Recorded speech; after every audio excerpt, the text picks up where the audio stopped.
E aí, meus queridos amigos, tudo bem com vocês? Bem-vindos a mais um vídeo. Nós vamos estudar hoje a parte 3 de síndrome coronariano agudo. E antes de a gente começar, não se esquece de curtir e compartilhar esse vídeo com outras pessoas. Não se esquece também de deixar aqui o seu comentário e de se inscrever no canal. Não se esquece de ativar as notificações clicando aqui no sininho para que você possa receber esse vídeo diretamente na caixa de vídeos do YouTube, a sua caixa de vídeo, certo? Então vamos para o vídeo Cardiologia. Aula 14, parte 3, de síndrome coronariano agudo. Questão 23, do INEP. Homem de 52 anos de idade, hipertenso, em uso de amlodipino, procura unidade de pronto atendimento por dor torácica anterior esquerda irradiando para epigastro, em aperto, de intensidade de 8 em 10, com início súbito a cerca de 1 hora, após refeição. Ao exame, encontra-se ansioso e sudoreico, pressão arterial de 100 por 60, frequência cardíaca de 72, frequência respiratória de 24 e sem outros achados no exame físico. Foi realizado um eletrocardiograma, cujo resultado é apresentado a seguir. E a gente já consegue ver aqui um supra-ST em D2, D3 e AVF. A gente tem um infarto da parede inferior.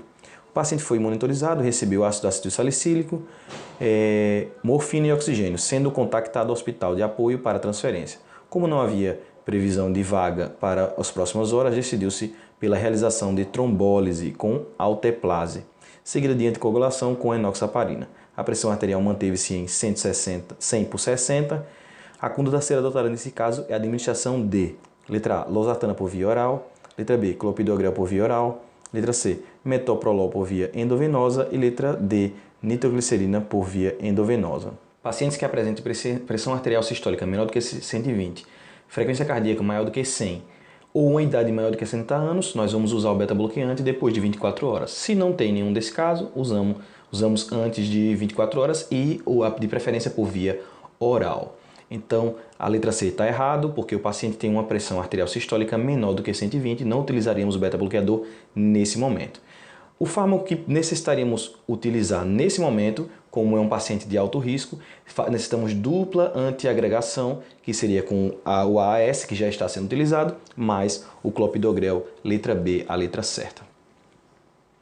24. A terapia trombolítica no infarto agudo do miocárdio com supra-ST tem como contraindicação absoluta, letra A, menstruação excessiva, letra B, diabetes mellitus descompensada, letra C, hipertrigliceridemia acentuada, letra D, história de acidente vascular encefálico hemorrágico há 2 anos. Dentre as alternativas, a resposta correta é a letra D, história de acidente cerebrovascular há 2 anos, hemorrágico há 2 anos, poderia ser em qualquer data, tendo sido anterior, já contraindicaria o uso de trombolíticos. Outras contraindicações são lesão vascular cerebral estrutural conhecida, neoplasia intracraniana maligna conhecida, AVE isquêmico a menos de 3 meses, dissecção aórtica e etc. Então, a resposta certa é a letra D. Próxima questão. 25. Homem de 52 anos, tabagista de 20 anos maço, apresenta infarto anterior extenso, submetido a angioplastia primária há 4 horas. Exame físico regular estado geral, sonolento, pressão arterial de 90,50, frequência respiratória de 26 e cardíaca de 102, saturação de oxigênio de 94, tempo de enchimento capilar maior do que 3 segundos, pulmões, crepitações finas em bases, coração, bulhas rítmicas normofonéticas em 2 tempos, sem sopros. Foi introduzida dobutamina 5 microgramas por quilograma por minuto, porém o paciente apresenta piora da hipotensão com pressão arterial de 70 por 45. A droga a ser associada nesse momento é a.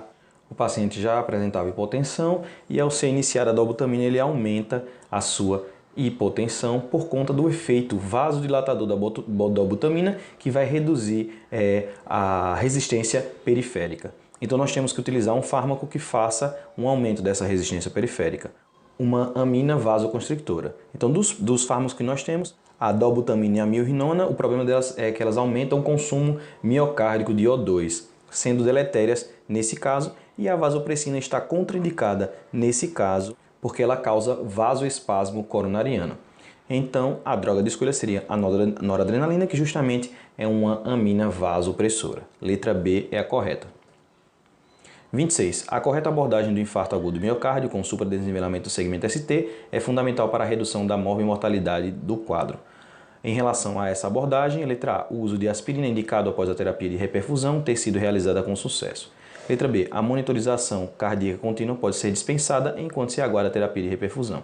Letra C. A angioplastia primária é a terapia de escolha com melhores resultados e menores riscos. Letra D. A terapia de reperfusão está indicada após a confirmação diagnóstica com os marcadores de lesão miocárdica. A letra A está errada porque o uso de aspirina e clopidogrel é utilizado logo após o diagnóstico. Não se espera até após a terapia de reperfusão. Então a letra A está errada. A monitorização cardíaca ela deve ser feita continuamente, não pode ser interrompida. Então está errada a letra B. A letra C está correta, porque a angioplastia ela supera inclusive a cirurgia de reperfusão, porque ela é mais rápida, tem menos mortalidade, então é o melhor procedimento, e sendo a terapia de reperfusão indicada para pacientes que têm alteração das três coronarianas, a descendente anterior, a coronariana direita e a circunflexa, e com uma fração de ejeção menor de 50% e uma cirurgia eletiva, não uma cirurgia de emergência. Então, a letra D também está errada e a letra C é a alternativa correta. 27.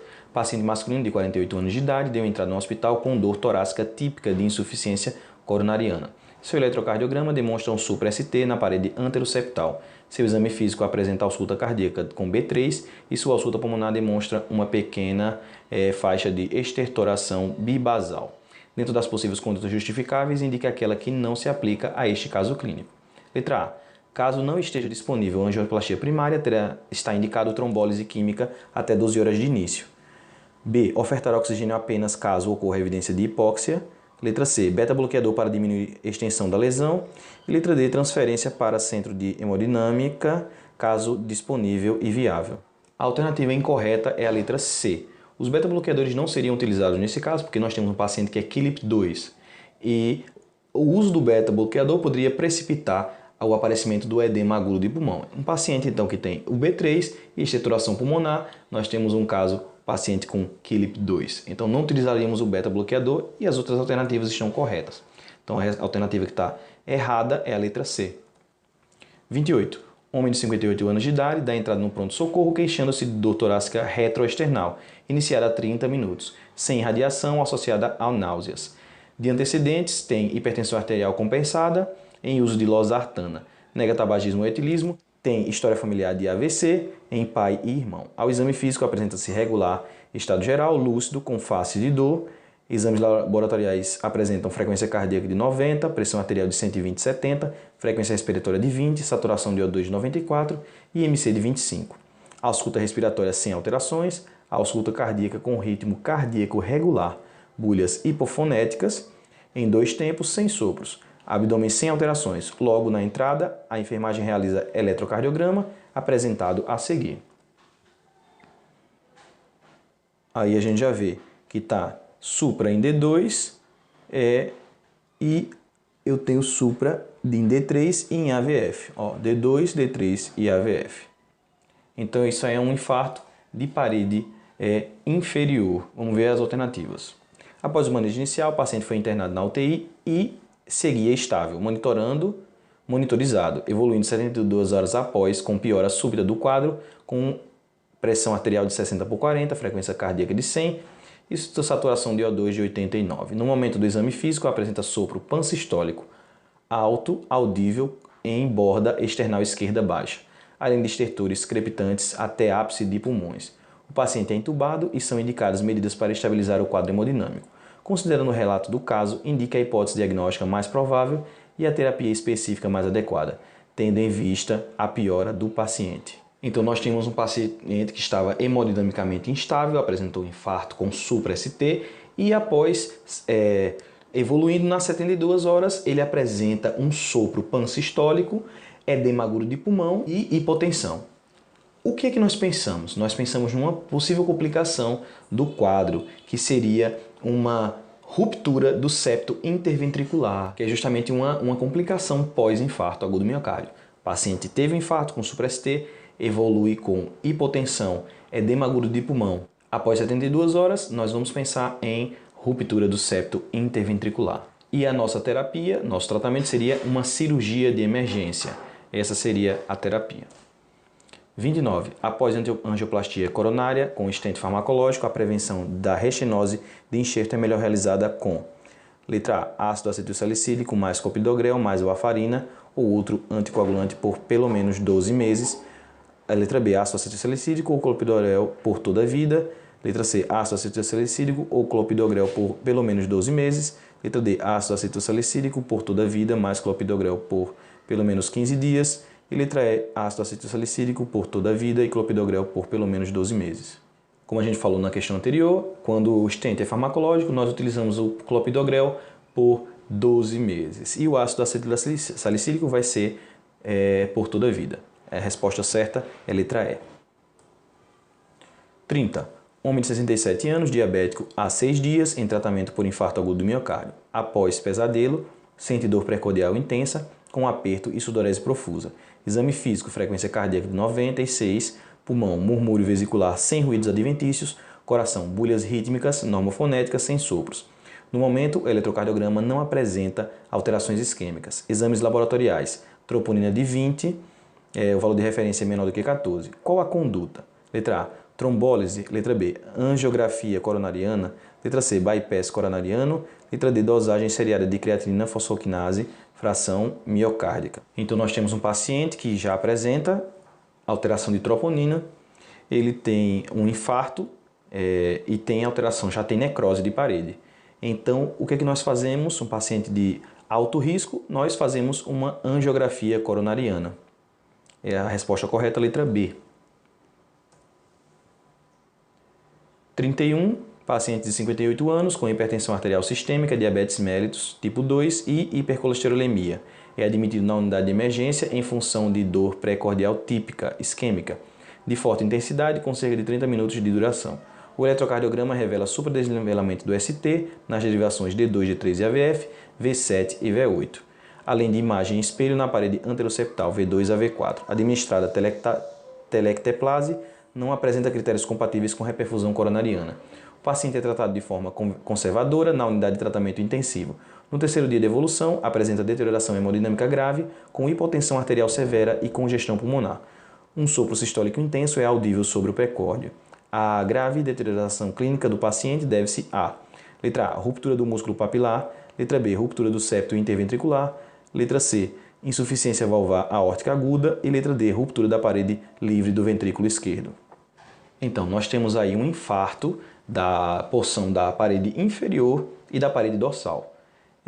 Conseguimos ver pelas características. Então, temos que pensar em alguma alteração causada pelo dano na mesma artéria. A insuficiência valvar aórtica aguda e a ruptura da parede livre do ventrículo esquerdo essas estruturas não são irrigadas pela coronariana direita, que está responsável pela parede inferior e pela parede dorsal. A letra B, ruptura do septo interventricular, geralmente é causada pela trombose da artéria descendente anterior, não pela coronariana direita. Então, a alternativa aqui mais correta, que seria possivelmente pela coronariana direita, é a letra A, ruptura do músculo papilar. Então, resposta certa, letra A. 32.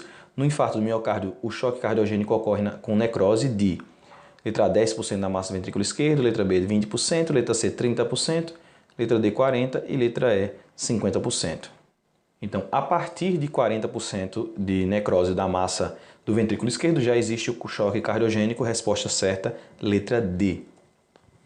33. Sobre as síndromes coronarianas agudas, é incorreto afirmar que: letra A, a dosagem de mioglobina é útil, pois seu aumento é precoce no infarto agudo do miocárdio. Letra B, supradesnivelamento do segmento ST é um indicador de infarto agudo do miocárdio. Letra C, infradesnivelamento do segmento ST é um indicador de angina instável, mas há possibilidade de infarto agudo do miocárdio. Letra D, na síndrome coronariana sem supradesnivelamento do ST, o eletrocardiograma pode estar normal, mesmo na presença de patologia. E letra E, infradesnivelamento do segmento ST descendente tem maior risco de apresentar isquemia do que o ascendente. A incorreta é a letra A. Mioglobina não é utilizada como marcador atualmente para os síndromes coronarianos agudos. Nós usamos a CK-MB e a troponina. Então, mioglobina está incorreto. Letra A é a incorreta. 34. Em pacientes com síndrome coronariana aguda que apresentem aumento de troponina e CK-MB com eletrocardiograma sem elevação do segmento ST, não há evidência de benefício no uso de Letra A, nitroglicerina endovenosa. Letra B, heparina de baixo peso molecular. Letra C, heparina convencional. Letra D, antiplaquetários. E letra E, trombolíticos. Em pacientes sem supra-ST, nós não podemos utilizar trombolíticos, estão contraindicados. 34, letra E. Espero que você tenha gostado desse vídeo, muito obrigado por ter assistido até aqui. Não se esquece de curtir e compartilhar, escrever aqui o seu comentário e se inscrever no canal. Também não se esquece de ativar o sininho para que você receba os vídeos na sua caixinha de vídeos do YouTube, tá certo? Não se esqueça também de olhar outros vídeos de aula aqui do nosso canal. Muito obrigado por tudo e até o próximo vídeo.